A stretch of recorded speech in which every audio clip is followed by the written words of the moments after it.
Supreme court, और मैं यहाँ खड़ा होकर के कह रहा हूँ, ये मनुवादी इस सुप्रीम कोर्ट में हावी हैं। वहां पे आपकी सुनवाई नहीं है। जब मंडल आयोग की सिफारिशें आई थी तो सुप्रीम कोर्ट में उसको रोक लगा दी, 2-2.5 साल तक उसको फंसाए रखा, उसको लागू नहीं होने दिया, जबकि वो संवैधानिक था। उसके बाद आपने देखा कि ईडब्ल्यूएस आया, और ईडब्ल्यूएस आया तो वो संविधान के हिसाब से नहीं था। बहुत सारे लोग, हमारे जस्टिस वीरेंद्र जी भी बैठे हुए हैं, बहुत सारे हमारे में से लोग सुप्रीम कोर्ट में गए कि संविधान में आर्थिक आधार पर आरक्षण नहीं लिखा। भाई ये क्या जुल्म कर रहे हो आप, कम से कम इस पे रोक लगाओ। तो वही सुप्रीम कोर्ट जिसने मंडल आयोग की सिफारिशों पे रोक लगाई थी, उसने कहा नहीं देखो आपकी सुनवाई तो हो जाएगी लेकिन रोक नहीं लगेगी। अब फिर वही सुप्रीम कोर्ट, अब यूजीसी में जब आती है बात, कोई चिट्ठी लेके चला जाता है कि ये गलत है, तो फिर वो सुप्रीम कोर्ट उस पर रोक लगा देता है। तो ये सुप्रीम कोर्ट की जो दोगला व्यवहार है, इससे साफ है कि ये आज भी, जैसे मेरी बहन ने पहले कहा कि मनु कोर्ट टाइप का ये कोर्ट है,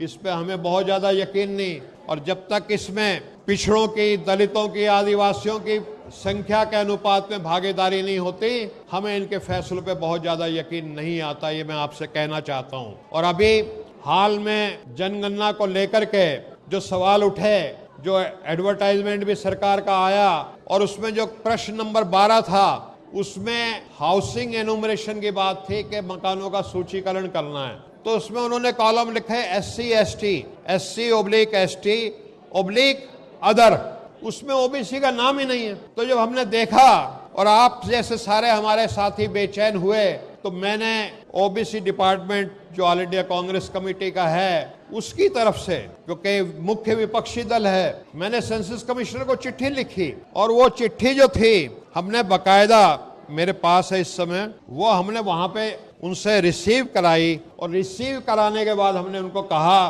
कि हमें आपसे मिलने का समय चाहिए, क्योंकि जो इसमें ये रिसीव है सेंसस कमिश्नर के द्वारा, हमने कहा कि हमारे बहुत सारे साथी आपसे क्लैरिफिकेशन चाहते हैं, इसमें सारी बातें लिखी हैं और आप हमें इसके बारे में दीजिए।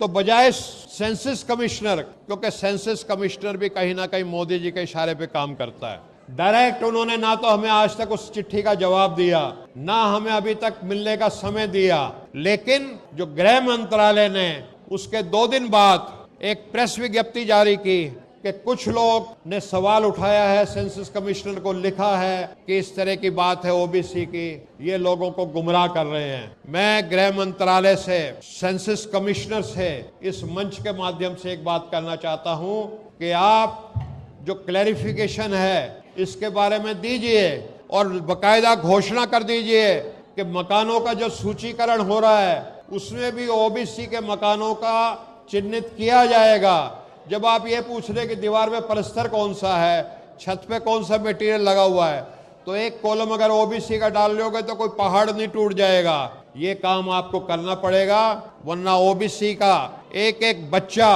अब इस प्रति जागरूक हो चुका है और एक जन आंदोलन के लिए तैयार है। अगर आप नहीं करेंगे तो हम संवैधानिक तरीकों से एक बड़ा जन आंदोलन आप सब लोगों के नेतृत्व में करेंगे, और इस सरकार को जैसे जनगणना की घोषणा के लिए मजबूर किया, ऐसे मजबूर कर देंगे। आप सबका धन्यवाद। जय संविधान, जय हिंद।